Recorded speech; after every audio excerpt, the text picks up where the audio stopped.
This morning, residents in the southeast waking up after a weekend of wildfires, red flag warnings, and frightening evacuations. Hurry! In South Carolina, first responders battling more than 170 wildfires as the governor here declared a state of emergency. This view of the blazes captured during a plane landing in Myrtle Beach after powerful wind gusts approaching 30 miles an hour over the weekend spread flames that reached several dozen feet into the sky. And we've witnessed just how easily this kind of dry brush can fuel the fire. We've watched these flames multiply in just the last couple of minutes. The South Carolina Forestry Commission says the fires have been worsened by a perfect storm of windy and dry conditions. Talk to me about the conditions that firefighters are up against. Well, it's very erratic. You saw it, the flames were low, and all of a sudden they jumped up, right? So wind changes can do that, and this kind of a fuel type, as we call it, so it can be a little scary. Towers of smoke from wildfires can be seen for miles in North Carolina as well, as the region hopes the most dangerous fire conditions are under control.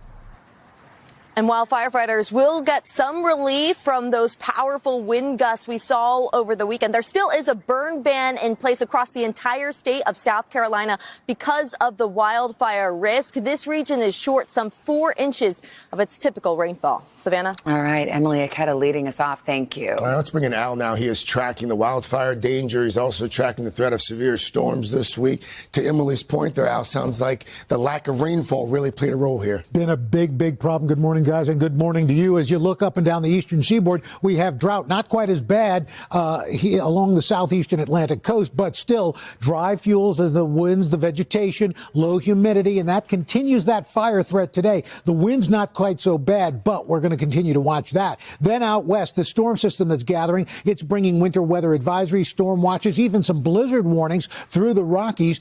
And ahead of that system today, we are looking at a risk of severe weather from Oklahoma City, Wichita Falls, Dallas.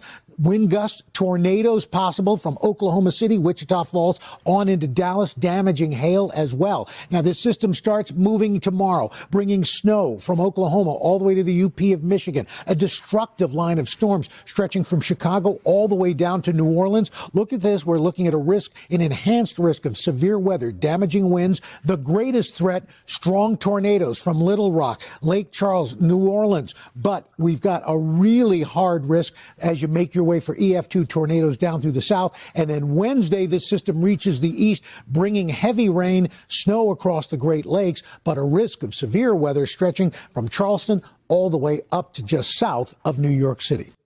I didn't even know that the Carolinas got wildfires in a way that they're describing it. That is new to me. I didn't know that the Carolinas was getting blazed up like that, but this is what's happening. We want to make sure that everybody stays safe and stay on top of it. We do begin tonight with the wildfires burning in the Carolinas. As we come on the air, hundreds of first responders are battling the flames. The governor of South Carolina has now declared a state of emergency. A fire burning near Myrtle Beach, doubling in size overnight, 0% contained, threatening homes and forcing evacuations. And massive plumes of smoke can be seen for miles.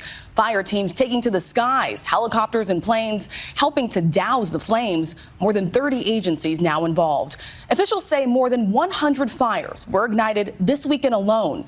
ABC's Stephanie Ramos leads us off from the fire zone. Tonight, urgent evacuation orders in effect in the Carolinas after multiple brush and wildfires erupted, threatening homes and businesses. The Carolina forest fire near Myrtle Beach doubling in size overnight to 1,200 acres and still 0% contained. More than 30 agencies and 400 personnel supporting the firefighting effort. South Carolina's governor today declaring a state of emergency. The inferno sending a massive smoke plume drifting into the sky. Officials warning of low visibility driving conditions. Air support conducting water drops to combat the flames.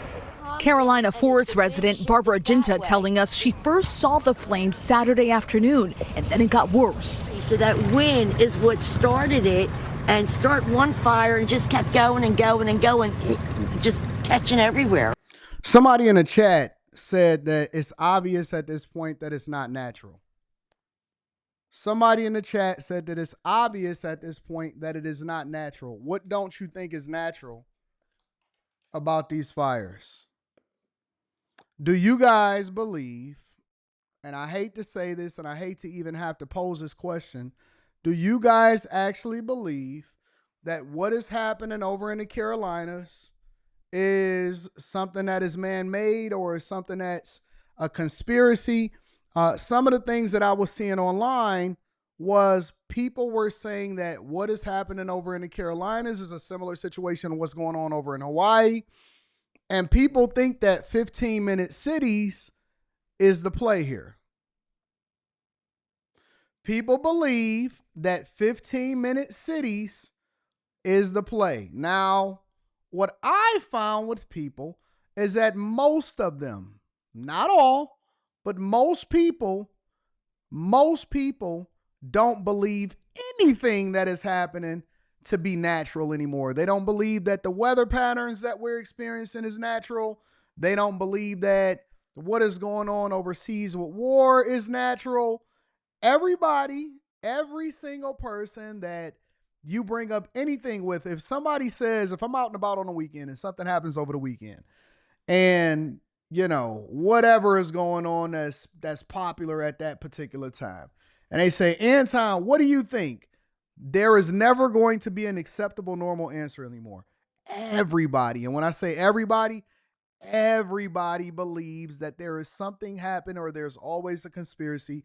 Is it possible that some things are just messed up or some things is just not what it's supposed to be or something is happening that's not supposed, you know what I'm saying? Like, is it possible that things are natural now? Or is everything, do you think that everything is being manipulated and controlled by the powers that be? My first natural instinct when I see stuff like this happen and when I start seeing things as far as, you know, hey, the Carolinas, they having fires and stuff like that, my first instinct is always bless the people, hope everybody makes it out safe. I hope no lives are being lost, and we can always replace stuff, but we can't replace lives. That's my default. Of course, I know that a lot of people believe that global warming is a hoax. I think that it's a little bit of both. My opinion in a lot of these situations is that it's a little bit of both.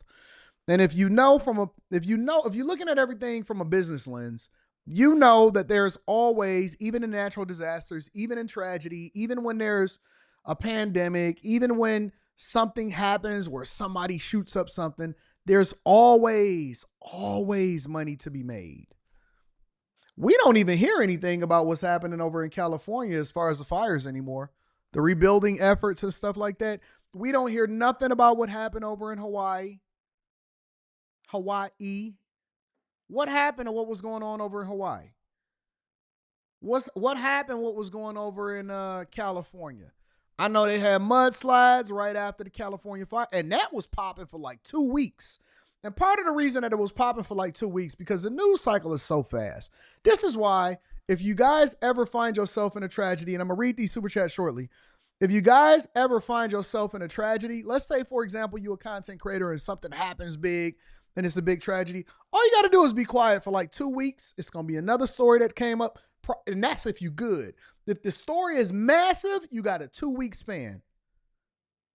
That's it. It's only 2 weeks. That's it. It's only 2 weeks. If the story is massive, you got 2 weeks. If it's just something that's, oh man, this happened or whatever, you maybe get 4 days tops. Because there's going to be something else that happens. Zelensky is going to go in and disrespect Trump in the office. There's going to be another forest fire somewhere else.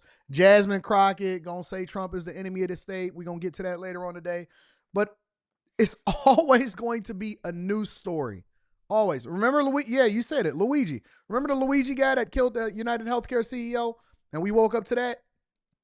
It's always going to be a new story. Always going to be a new story. I promise. Like all the woods behind us. And how close did you see those flames? How right close here, did it get? right there. See, right there. That's when I woke up this morning. With much of the southeast in moderate drought, dry and windy conditions fueling the fast-moving fires. Wind gusts up to 40 miles per hour, prompting the South Carolina Forestry Commission to issue a statewide burn ban. You can see these brush fires continuing to burn. This fire in Tryon, North Carolina, forcing evacuations. Residents saying the effects could be felt for miles. Oh, you can smell the smoke all the way in Columbus.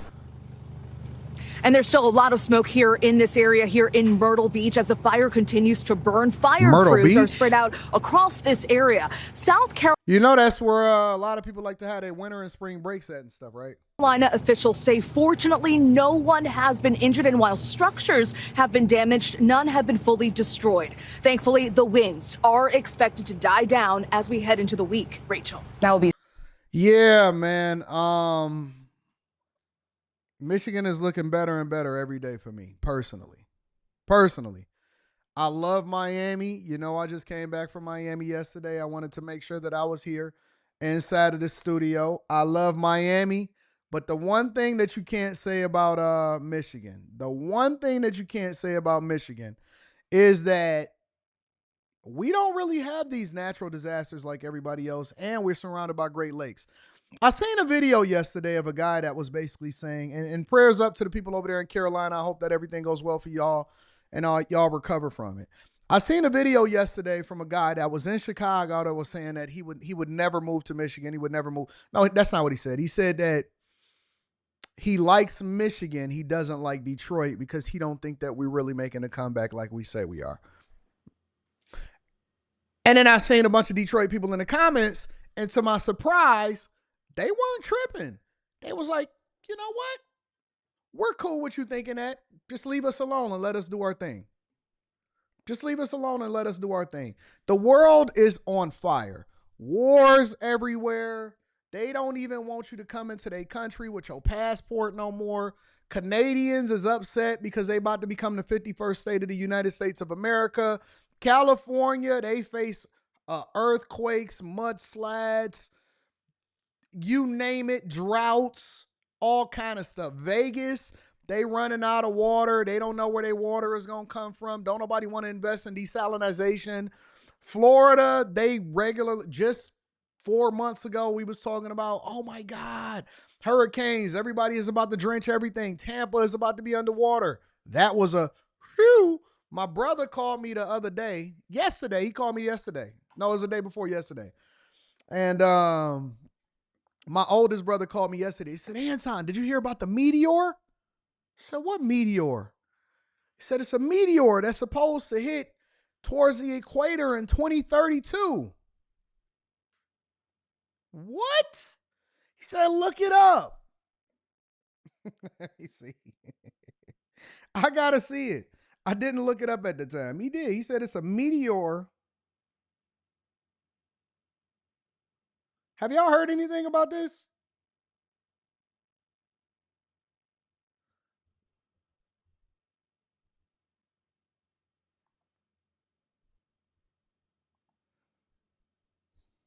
I don't see anything.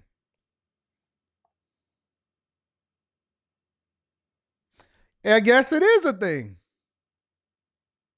Astronomers told us this was most likely an outcome, a city killer asteroid that once had a better than 3% chance of striking Earth in 2032 is no longer a concern. Okay, well, that was 6 days ago. The odds of a city killer asteroid hitting Earth have fallen to 0. Well, I guess my brother's concerns can be alleviated. According to NPR and several other sources and AI, they're saying that it was a 3% chance that it could hit Earth in 2032. Now it's a 0% chance. So I don't know.